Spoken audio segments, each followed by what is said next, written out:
So as we enter the international break, I think it's now a good time to come back and have a look at the first few weeks of my Fantasy Premier League season as well as our league, and just see how things are going and see how I feel like my season in the FPL has started. Now, apologies, there's not been week by week videos.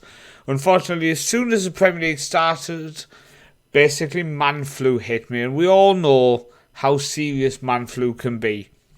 So we have our FPL League, etc. here, but what we're going to do is we're going to head over to a paused screen of my initial video and have a look at that, and then we're going to have a look at our team and then go through the points, etc. in more detail. So here is a paused image of the squad going into the opening weekend. So we have Leno and Edison as the goalkeepers, Gabriel, Estupiñán, Colwell, Alexander-Arnold and Akanji in defence, Maddison, Bruno, Eze, Mount, Ødegaard, Watkins, Haaland and Kolasinac. Now as we head back and we go over to the team, you'll see there's been a few changes over the 4 weeks, obviously. So if we go transfer seeing, see our whole squad. So Leno and Edison stay in goal. We have kept Akanji, but he was obviously on the bench last week because there were reports he was going to be injured. Alexander-Arnold, Conwell, Estupiñán. Now Matty Cash has replaced Gabriel. Now Gabriel has not played for Arsenal. He's been, to the shock of many people, has been dropped out. So Matty Cash has come in. I think long term he should get some good assists as well as clean sheet bonuses when Villa have them easier fixtures. Now looking at our midfield, we have Ødegaard, Eze and Maddison remain. Now Bruno went out due to the fact that he was playing deep. I didn't know if Tonioni or Bruno would be playing deep in that Newcastle midfield. When I saw it was Bruno, he's gone out. I've brought in Gordon. Now I do hope he looks really, really good this year, and I do hope he can get some assists for me. And I think a masterstroke in terms of points was taking out Mount after game week 1 and bringing in Ward-Prowse.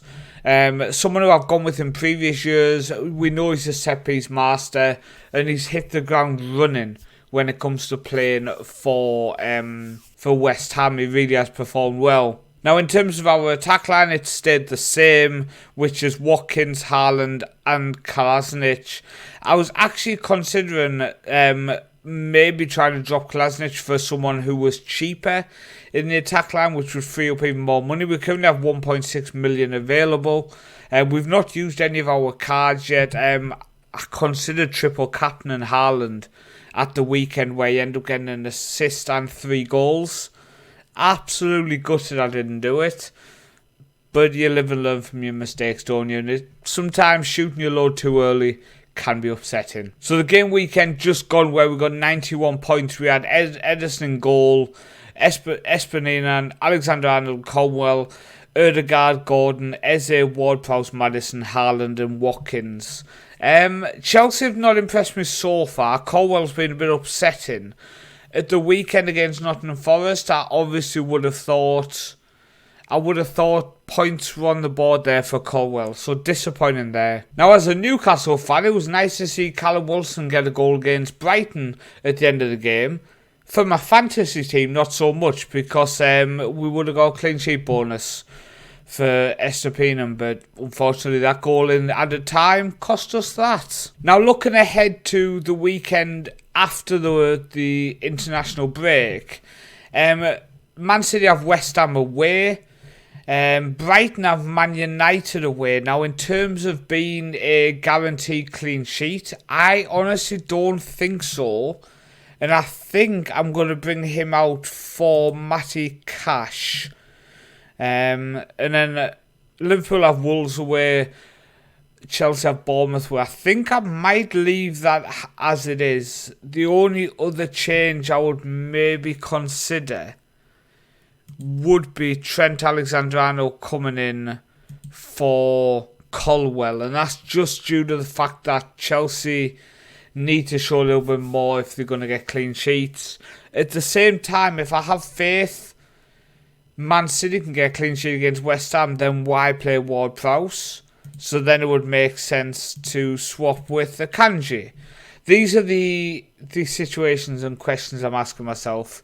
In midfield, we've obviously got Maddison, Ward-Prowse, Eze, Gordon, Erdegaard. The only person to come out there maybe would be Ward-Prowse for Kanji and go with the back four. Can I see Wolves scoring against Liverpool? Not really. Bournemouth, I could see maybe scoring against Chelsea. West Ham, it's tough. If West Ham turn up, yes, they'll get a goal. But if Man City play really well, then there's a clean sheet for Akanji and Ederson. It's very tough. Ward-Prowse has got me a lot of points so far this season. So it's very tough to decide what I'm going to go with yet. We do have the international break to work through. In terms of changes I would like to make in terms of the players, at the minute I'm considering maybe taking out Gordon. I do have that 1.6 left, which would maybe give me about 7 million to look to bring someone in. But I do think I would like to make another video next week where we look into that a little bit more. So if we go into the leagues and see how we've been doing then, the Northmans FPL League, if you do want to join it, the link is in the description below. We currently sit in second place. Really, really good, really solid, 274 points. Mark Holt is topping it. Vote for Pedro with a game week of 74 but 274 points. 77, sorry, so fair play to him. Stephen Daly in third. Crystal Lund in fourth. And in fifth is Nathan Edwards. Now going down, a couple of people have really struggled so far. Remy Walcott had a points week of 62, so he is on his way back, 63 points now. King Deadmond has 148, 89 point week, and he's about 150 points behind us. So if you joined the league now, you can still push on. If you've already got your fantasy team, just join the league, then you're going to be in a good position to see what you can do. Looking at some other ones, I'm in Tom FM's league. I'm 48th at the minute. Top place has 294 points. And like I say, we're down in 48th on 274. So it is very, very tight still at the minute. I'm in Hashtag United's Open. I'm in 124th. And Spencer FC's league, I am 1,933. So there's some good players in there. Has anybody broke the 300 mark in there? They have. There's a lot. There's a lot of people who broke the 300 mark in there. And then in terms of just standard ones, I am ranked 4,000 out of all Newcastle fans, ranked 3,880 from everybody based in Norway.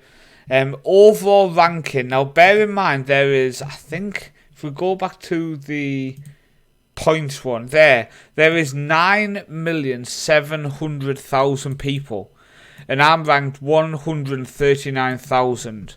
So I'm absolutely over the moon with that, and there's still potential and changes to make which could really improve the team and make us even better, maybe. So I am really pleased how things are going. It's great to see so many people have joined my league, considering it's the first year we've done it, so thank you for that.